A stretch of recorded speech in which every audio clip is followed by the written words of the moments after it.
Timothy Patrick McCarthy is an award-winning scholar of the history of social movements who teaches at Harvard's Kennedy School of Government. Dr. McCarthy is here today to talk with us a little bit more about Dr. Martin Luther King Jr. and his legacy. Welcome, Tim. Thanks for joining us. Thanks, Francesca. Great to be here. Well, first of all, what do you think Dr. Martin Luther King Jr., what would he say about the recent events and race relations in the United States today? Well, I think if Dr. King were to come back to us today, he'd be of two minds. On the one hand, he would look at the unbelievable amount of progress that's been made, particularly for the black middle class. He would see a black president. He would see his good friend and comrade John Lewis in the U.S. Congress, and he would be thrilled at the amount of progress that's been made in the 50 or 60 years since the black freedom struggle. On the other hand, I think he would look at what's going on in the aftermath of Ferguson and Staten Island with the ongoing battles over racism and white supremacy in the United States, of economic inequality, of police brutality. And I think he would be dismayed that we have not made much progress on those issues. And in fact, in recent years have gone backwards and are moving in the wrong direction. Well, Tim, what do you think that the civil rights movement did right then? And what is or isn't being done today that is working in terms of advancing equality?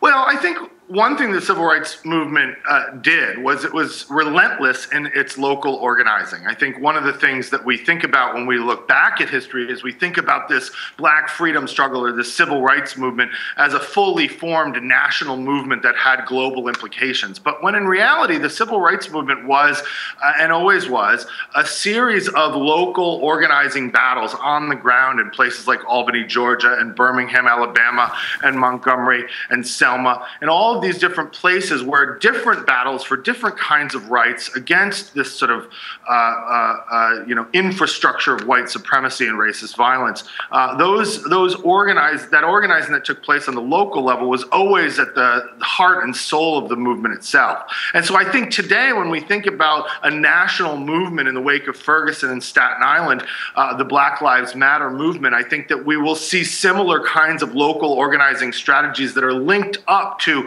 a national call for transformation. Well, one of the things that is in theaters right now is Selma, the movie about Dr. King's legacy, and it's been nominated for an Oscar for Best Picture. Is this movie, do you think, a good tool or a way of educating the current population about King's legacy and history, and why or why not?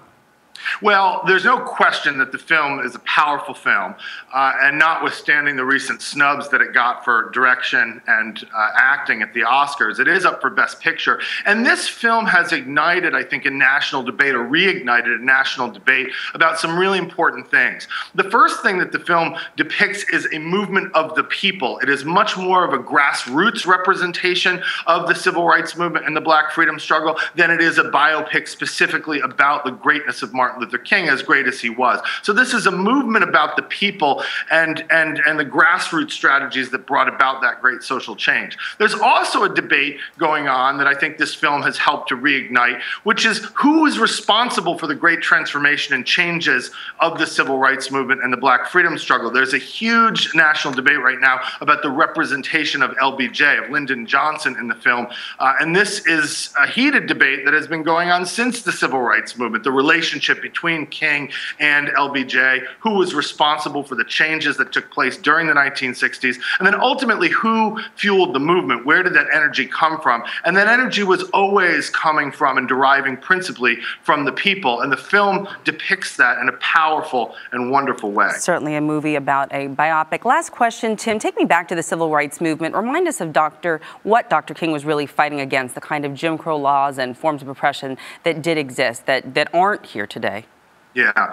Well, I mean, one of the things that he was struggling for black freedom, not just for particular kinds of civil rights for black people. And that meant dismantling white supremacy and segregation within institutions like schools, like voting rights, like public accommodations and businesses. But Martin Luther King's legacy is something bigger than that, even bigger than those really important things that he was fighting for and that the movement was fighting for. He was also fighting fighting increasingly against economic inequality and economic divisions in the society. He was, late in his life, a very outspoken critic of the Vietnam War and of the escalating violence that came from war. And so this was a man and a movement as well, but in particular, Martin Luther King was someone who was fighting against all forms of inequalities for a broad-based and deeply held view of human rights for all people, trying to dismantle structures of segregation and of prejudice, but also trying to flatten out the kinds of inequalities that are still very much pervasive in American society. All right, Dr. Timothy Patrick McCarthy, joining us from Sarasota, Florida. That's all we have time for, but thank you so much for talking to us about Dr. King and his legacy today. We really appreciate it. Thanks for having me.